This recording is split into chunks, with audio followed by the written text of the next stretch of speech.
Good, good morning mga kabishi. Mauday ni ang gipuy-an ako diri sa Mati City sa Nazareno diri may nagsaka.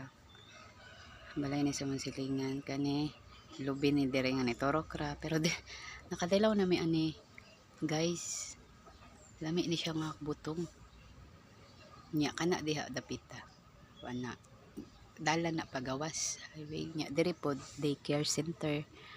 Nya diha po dalan po na pa labas gihapon pa kasada dagan mag shortcutanan diri na poy gianan po na diha pa kuan sa dagag lusutanan diri sa kalusot nya unyang kuan unyang mga alas 9 magsugod na ang kuan misa kay pista man dagan lagi kay tao nya kinahanglan magsayo ka sa simbahan kay kung di ka magsayo na mag kuan jud ka magtindog jud ka dito barikoson tinindog nya paghuman sa misa guys kuan na magkuan na guys kanang naapoy kuan ang simbahan pakaon ba sa mga tao kay pesta lagi anong para kuan pud good blessing man gihapon na magpakaon kag tao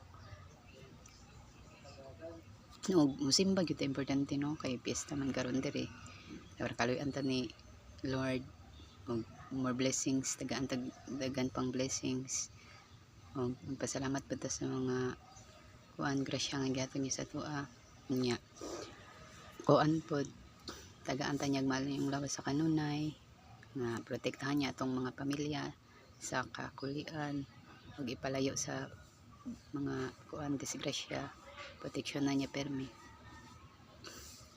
guys. Happy Pesta once again diri sa Mati City. Nya mosoroy ko dito kay daghan kay kuan mga baligya dito. Tan-aw lang gud ta. Window shopping pa.